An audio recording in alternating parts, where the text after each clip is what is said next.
I did. I actually made it last summer too, but I guess the cutoff date to start making cuts was like a month later. It's nice to have one out of the way just because, you know, it's a good benchmark for right now in the season, and obviously I want to improve on that time, but it's really good to kind of rest easy for a little bit knowing like I'm at least gonna go. So it was good. It was nice.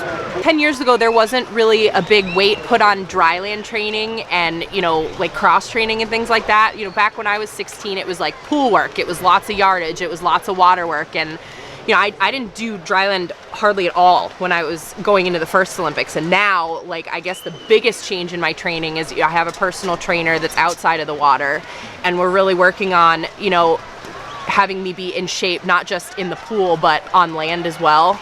And I'm not a land creature.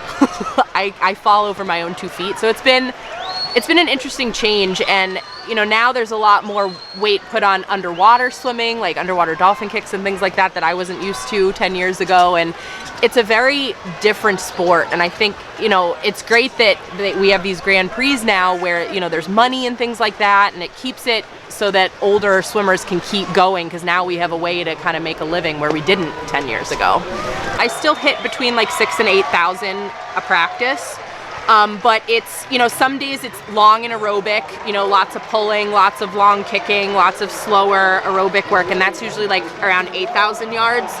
But then, you know, he mixes a lot of like sprint practices in there, so that's when I'm usually down closer to 6,000 yards. So it's kind of like a mixture between like fast work and the slow work, which is what I was doing in New Zealand.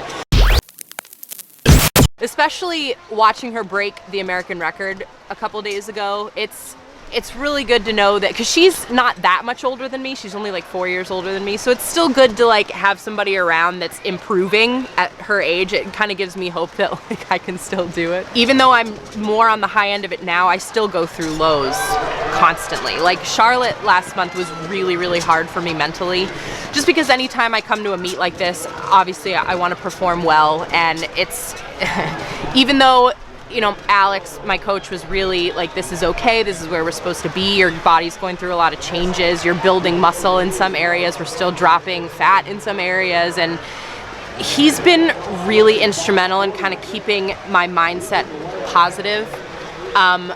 But it's definitely been a challenge. There are some days where, you know, I have a really, really tough practice, or I'm, you know, really beat up from a week, and on a Friday I'm like pretty much dead, and sometimes I wonder like, why am I still doing this? Like, you know, I'm so much older, like is it because I just don't have it in me anymore? And you know, he's been really great at kind of being like, you know, cut it out, like you're still here, you just made an Olympic trials cut, like you're still moving forward, so there's no reason to doubt yourself. So he's been great. When I quit swimming a couple of years ago, I got a job at Apple, which I guess was like a normal job, and you know, I went into work like feeling like this is really easy, like I got along with my managers really well, I did my job better. I did my job as a part-time employee better than a lot of the full-time employees, and it just felt easy compared to what my whole life has been.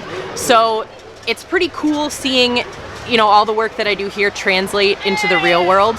But right now especially, it's so nice going to be on a team with like younger kids, because I feel like they kind of get a lot from my experience. And you know, even if I go into trials next summer and I don't make it, just being able to give back to, you know, the younger generation of swimmers has been totally worth it.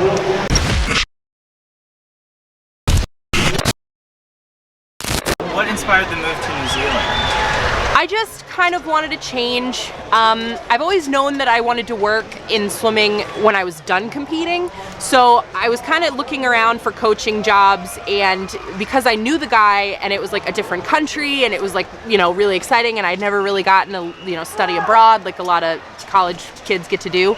So I thought it was just a cool opportunity to kind of like live in a different culture and, you know, do something totally offbeat and completely make myself uncomfortable to see what it would do for a little while.